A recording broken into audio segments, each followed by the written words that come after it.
નમસ્તે ભારત, બાંબુ ફાર્મરમાં આપનું સ્વાગત છે. હું ચિરાગ કિસાન અને આજે આપણી સાથે મિત્ર આવેલા છે જામનગરથી. એમનો એક અભિપ્રાય લઈએ બાંબુ વિશેનો. જી નમસ્તે, તમે ક્યાંથી છો અને તમારું નામ વગેરે? હું આમ તો જામનગરથી આવું છું. જી જયંતિભાઈ પટેલ આપણું નામ છે. બરાબર છે. જયંતિભાઈ, તમે બાંબુ જે છે એને શું સમજો છો? તમે બાંબુ વિશે શું અત્યાર સુધી જાણેલું છે, અથવા તો તમે બાંબુ શું કરવા માટે વાવવા માંગો છો બીજી બધી વનસ્પતિઓ કરતા? કારણ કે વોટ્સઅપ ની અંદર મેં તમારો વિડીયો જોયો, એવી રીતે સાંભળ્યો.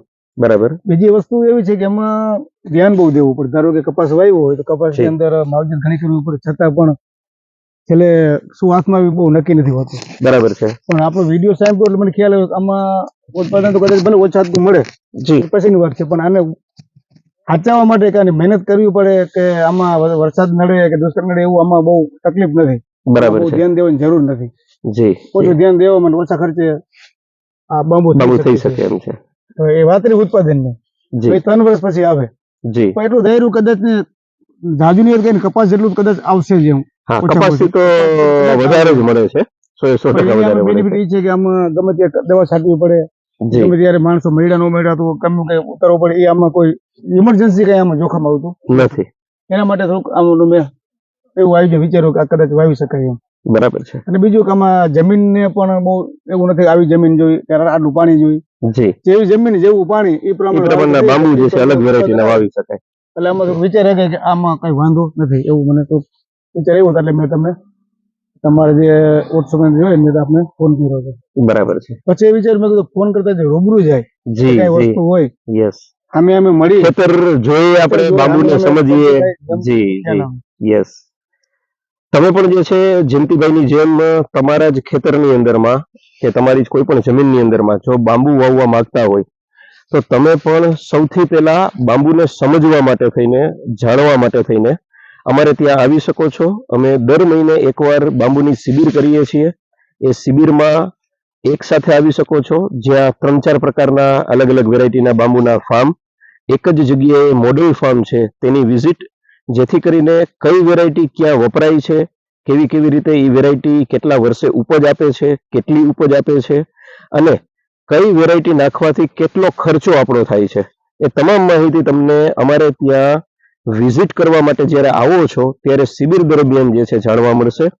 તેમ છતાં કોઈ વ્યક્તિ બહારથી આવે છે કે બહુ દૂર રહે છે અને શિબિરના ટાઈમે આવી નથી શકતા, તો અમે લોકોએ એક અલગથી ફેસિલિટી પણ રાખેલી છે.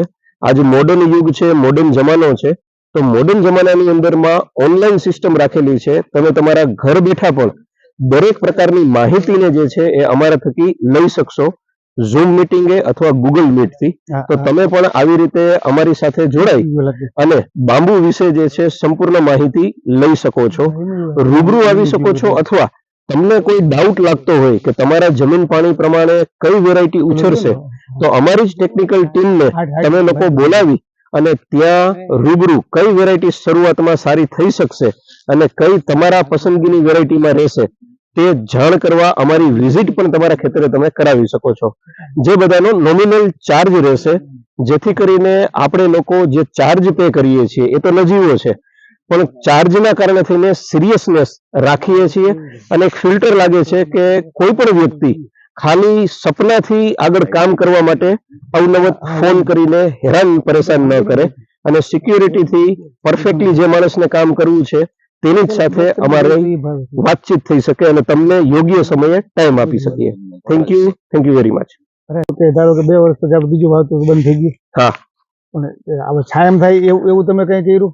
છાયામાં થાય ને એવું જો અત્યારે જે તડક છાયો રહ્યો ને આમાં હજી હળદર થાત, હજી આદુ થાત, પછી ઔષધિમાં 2-3 વસ્તુઓ છે એ થાય, કોથમરી થાય. હા, પણ જે ઓલો ઘાટો છાયો દેખાય પાછળ, એ ઘાટા છાયો જે છે ને ખાલી મશરૂમ થાય. બરોબર. એ જે ઘાટો છાયો દેખાય એમાં ખાલી મશરૂમ થાય, એના સિવાય કઈ નહીં. મશરૂમ થાય આમાં થઈ જાય મશરૂમ થાય ને અંધારામાં જ મશરૂમ થાય, એને પ્રકાશ ન જોઈએ. ઘરમાં થાય, ઘરમાં થાય. આમાં એને પવન લાગે એવું કઈ? એ કઈ ન થાય. ન નડે કઈ ન નડે. જંગલમાં એમને મશરૂમ થાય છે, એમને જ થાય છે.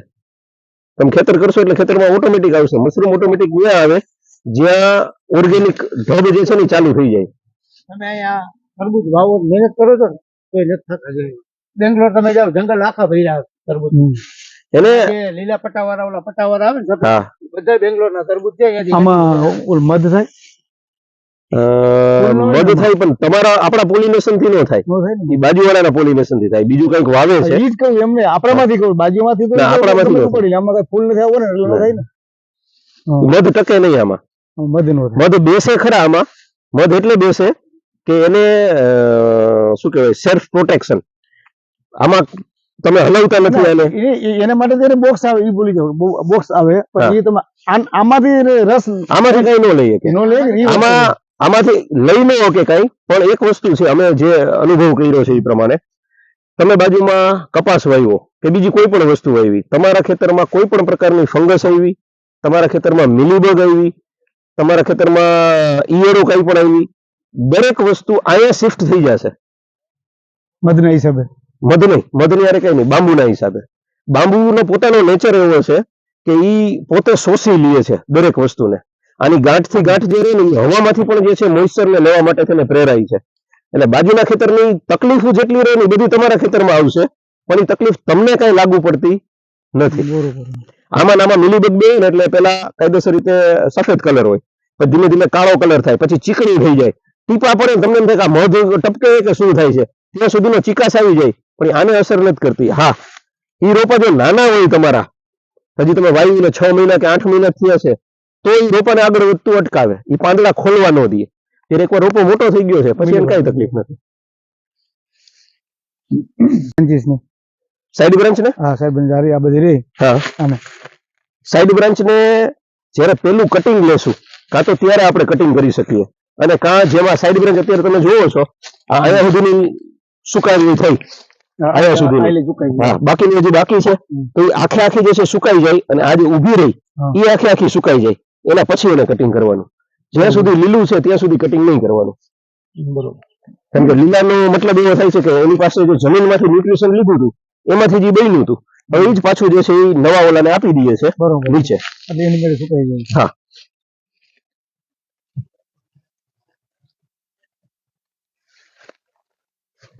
અમને તમે કયું છે આ જે પ્લાન્ટ રહ્યો આમાં સૌથી છેલ્લે પોલ કયો નીકળ્યો હશે? આજે આપણે આખો દિવસ જે ફર્યા બરોબર એમાં તમે એટલે પોલ આમ ગણતરી તમારી રીતે કરીને જોવો છે. તો આ નીકળ્યો લાગે હા, આ તો ઓલો આ બે આમ સેમ હા, લાગે ઈ કેવી રીતે કહી શકો કે આ કઈ એ બેમાંથી તમે જોયું છે બેમાંથી કયો પોલ ક્લિયર થાય? આપણે વાત થઈ એ પ્રમાણે છેલ્લે નીકળ્યો એક જાડો અને હાઈટ પકડેલો હોય હા, બરાબર છે. બરોબર હા. આપણે માર્ગદર્શન આપ્યું એ હા, એ પ્રમાણે બરાબર છે. જાડો અને હાઈટ પકડેલો હોય તો એ બેયની લગભગ જાડાઈ સેમ જેવી છે. આ જ્યારે same એટલે જાડાઈમાં આપણે ઊંચાઈમાં આપણે સમજીએ કે જાડાઈમાં હજી સમજી શકતા નથી. હાઈટ આની છેલ્લે કદાચ છેલ્લે નીકળ્યો હોય હા, એમાં ફેર હવે બીજું શું સમજવાનું, એક જાડાઈ હાઈટ, હા. બીજું સાઈડ બ્રાન્ચ બે બાજુ જુઓ, આ પોલમાં સાઈડ બ્રાન્ચ જુઓ અને ઓલા પોલમાં સાઈડ બ્રાન્ચ જુઓ. જેની નીચે સુધીની સાઈડ બ્રાન્ચ હોય ને હા ઈ જે છે પેલા નીકળો હશે, જેની ઉપર સાઈડ બ્રાન્ચ હશે બરોબર ઈ છેલ્લે નીકળો છે. એટલે સાઈડ બ્રાન્ચ આની ઉપર વહી ગઈ હા, જો આ જે સાઈડ બ્રાન્ચ રહી ને આની સાઈડ બ્રાન્ચ આટલી પાતળી છે, હા બરોબર દેખાડી? બરાબર. હવે ઈ સાઈડ બ્રાન્ચ અહીંયા જુઓ કેટલી બધી છે. ઈ જાડી હા બરોબર તો આ મોટી છે સાઈડ બ્રાન્ચ, એનો મતલબ એવો થાય કે આ પેલા નીકળો છે, એના પછી આ નીકળો એટલે ઈ એના કરતા ઊંચી રહી ગઈ. હવે પછી જેટલા જેટલા આવશે એમાં આનાથી પણ નાની સાઈડ બ્રાન્ચ અહીંયા નીચે આવશે, બધી સાઈડ બ્રાન્ચ ઉપર જતી જશે. એક વર્ષમાં આમાં કેટલા પોલ આવે આ જે વેરાયટી રહી ને ગ્રીન વેરાયટી છે, આની અંદરમાં 6-7 પોલ આવે છે. પોલ આવે હા, દર વર્ષે પણ જો ન્યુટ્રિશન દીધા કરીએ અને પાણીની ભરપૂર, આ પાણીવાળી વેરાયટી છે જેને પાણી જોઈએ, બરોબર જો ભરપૂર પાણી આપીએ તો 12 થી 13 પોલ આવતા અમે 5 થી 6 વર્ષના બાંબુ પણ જોયા છે ગુજરાતમાં, જેમાં 12 થી 13 આવે છે. બરોબર મતલબ ડબલ ઉપર જે છે પોલ આવી શકે છે, પણ પાણી હોય તો. પછી પાણી નહીં હોય તો પછી પોલ જે છે 5 થી 6 બરોબર એટલે પાણી એનો આ પાણીવાળી વેરાયટી જ નાખવાનું. પછી ભલે પાણી મોરું હોય, તીરું હોય, TDS માં કદાચ 1500-1700 ખારું TDS હોય ને તો આ લઈ લઈ છે, અને વાંધો નથી.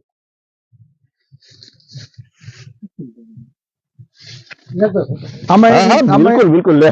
આમાં એને કઈ વાવેતર નહોતું ને કઈ આમાં જ્યારે પેલા શરૂઆતમાં વાવેતર કર્યું હમ. ત્યારે કાંઈ વાવેતર નહોતું. બાંબુ આવ્યા ને એ લાઈનમાં કાંઈ વાવ્યું નહીં. બરોબર વચ્ચે 3 હાર જે છે એ કપાસની કરી, હા બરોબર એટલે 3 હાર કપાસની થઈ ગઈ હા, થઈ ગયું અને વચ્ચે જે છે આ બાંબુ વાવી દીધા. આના પછીનું આપણે જે ખેતર જોવા જશું ને એમાં ત્યારે કપાસ ચોપાઈ ગયો હતો, અગાઉથી જાય એટલે જે લાઈનમાં બાંબુ વાવ્યા એમાં કપાસ જે ચોપેલો હતો ને એમાંથી જ વચ્ચે 2 રાખીને બાંબુ વાવી દીધા, વળી 2 રાખીને બાંબુ વાવી દીધા. એટલે આના કરતા એના કેપેસિટી ગ્રોથ ની અંદરમાં ઘટાડો છે. વળી બીજી ભૂલ કરી એ શિયાળે કરી.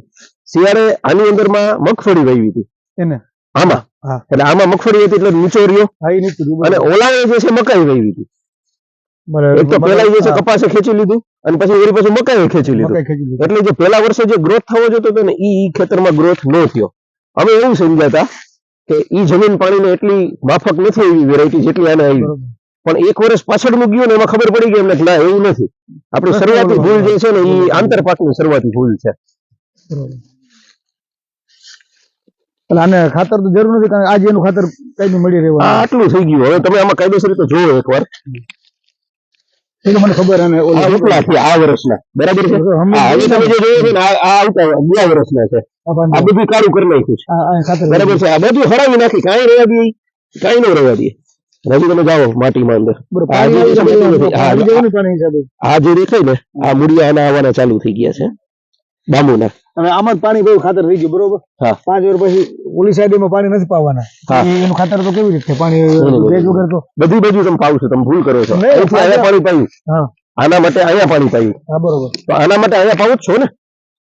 દરેક ચાહમાં તમે પાણી પાવ છો. 4 થી 4 ફૂટ મૂકી અને તમે જે છે ધોરીઓ કર્યો. દરેકમાં એવું નહીં કે આને પાયું આને નો પાયું, વરી પાયું વરી નો પાયું, એમ નથી. કોના માટે આને પાવાનું, આને માટે ઓલી કોઈ પાવાનું. હા, આપણે એકને પકડવાનું, આને એકને પકડી લીધું, એની જમણી બાજુ પાયું 3 ફૂટે, તો 3 ફૂટે બધામાં પાણી પાવાનું. એટલે એક જ બાજુ તમારો નિકાલ. આને પાણી પાયું, આનું ખાતર નથી, બરોબર. અહીંયા આપણે પાણી નથી પાયું. હા બરોબર. તો ઈ ખાતર તો જેમ પાછું રોટાવેટર મારી દો આખામાં, એટલે બધું ભેગું થઈ ગયું માટીની હારે.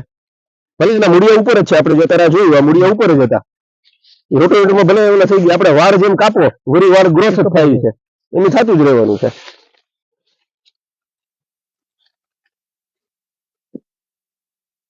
જો આ જે છે ને 7.5 વીઘામાં છે. આ પોલ જો હવે છે સાઈડ બ્રાન્ચ કે ના છે સીધો છેલ્લે આવ્યું જાય છે ઉપર, બરાબર છે. હવે એની બાજુ વાળાને જોવો, બરોબર. હવે એની બાજુમાં ત્રીજાને જોઈ લ્યો, આપણે ખબર પડી જાય. ભલે પોલની થિકનેસ સેમ છે, આ એની જેમ થિકનેસમાં છે, પણ અહીંયા સાઈડ બ્રાન્ચ કાઢી છે, નીચે છે, એનો મતલબ આ પેલા નીકળેલો છે. બરોબર. છેલ્લે નીકળશે એના બ્રાન્ચો નહીં. હા, ધીમે ધીમે જેમ ઉપર જતો જશે ને, આ જ્યાં સુધી તડકો છે ત્યાં સુધી પાંદડા કાઢશે. સિમ્પલ નિયમ. તડકો નહીં હોય એટલે પાંદડા કાઢવાનું બંધ થઈ જશે. તમે આમ અંદર ઊંડા જોવો એટલે જો અંધારું દેખાય છે, જે અંધારું છે એ નીચે કઈ નહીં હોય. જૂનામાં હોય, નવું જે નીકળે એમાં કઈ જ ન આવે. એક જ સિસ્ટમ છે એની.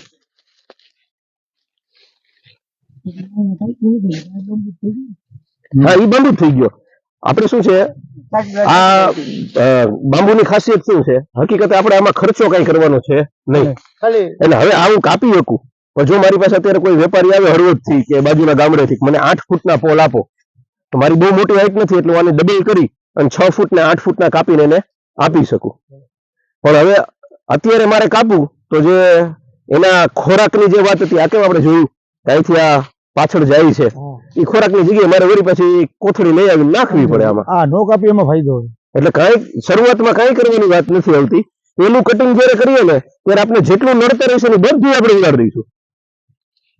પેલું કટિંગ ન આવે ત્યાં લગી આમાં કાંઈ કરવાનું થતું નથી. વચ્ચે 2 વર્ષ વાવી લ્યો પછી ભૂલી જવાનું, ખાલી પાણી આમાં નહીં દેવાનું, પાણી પાટલામાં દેવાનું, છેટું દેવાનું. 2 વર્ષ દોરિયામાં પછી પાટલા. હા બરોબર. હા, પેલા તો અહીંયા 2 વર્ષ તમે નાનકડો 3 ફૂટનો ધોરિયો કરી નાખો, એ 3 ફૂટના ધોરિયામાં તમે પાણી પાઈ દીધું. બીજા વર્ષ પછી ઓટોમેટિક તમને ઓલું થઈ જાય, હવામાં કઈ મારે થતું જ નથી એટલે હું જે સામા દઈ દઉં. અને આમાં તમે કઈ પણ કરશો, વાવશો તો પાણી તો પૈસો જ, ભલે 5 પણ પાવ કે 4 પણ પાવ, તો ઓટોમેટિક એને મળવાનું જ છે.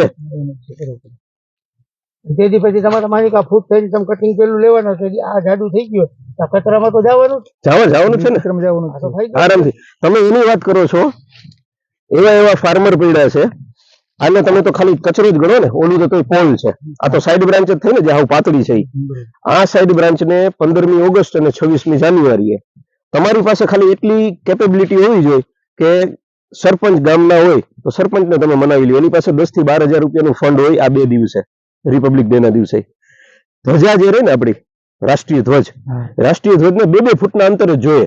ઓલો આપણે હાથેથી જે ફરકાવીએ, તમારી પાસે જેટલા છે કેટલી દાડીઓ નીકળે, 50,000 દાડીઓ કાઢી શકો, 50,000 દાડીઓ કાઢવાની, કટિંગ કરી રાષ્ટ્રધ્વજ લગાડીને દઈ દેવાનું. એક દાડીના 2 રૂપિયા કે 5 રૂપિયા તમને મળતા હોય તો 50,000 ના કેટલા થાય? એટલો વીઘો ન છૂટે. એનાથી વધારે રૂપિયા આમાં થાય. આ આપણે સિટી નહીં કરી શકીએ ને ગામડામાં કરી શકીએ. આપણી કેપેબિલિટીની વાત છે. અને કર્યું છે ઘણા બધા વ્યક્તિઓએ આવા અખતરા કરીને પૈસા એમાંથી કાઢ્યા છે. એ આપણને ખબર પડી ભાઈ આ થાય. તમે જે નાના કહેતા હતા ને યા જે સાઈડમાં જે દેખાય ને પાતળી એવી ડાળીઓ તો કાપીને અત્યારે નર્સરી વાળાને આપે. જે નર્સરી વાળા ફૂલ ફળ એના જે છોડવા વેચતા હોય એને ટેકા તરીકે જે છે વાંસના જ ઓલા ખૂટા મારે. એ ખૂટાની જગ્યાએ તમે આ થિકનેસ આપી દો એટલે આ તમારી 2 વર્ષ સુધી થિકનેસ મરવાની નથી.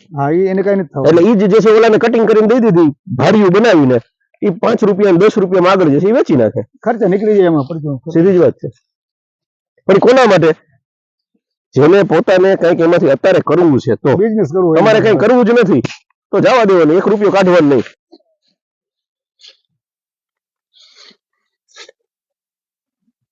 ટૂંકમાં તમારે આ વાયવા પછી આટલો થયો ને રોટલા ખાવા હોય તો ગાડી કપાય.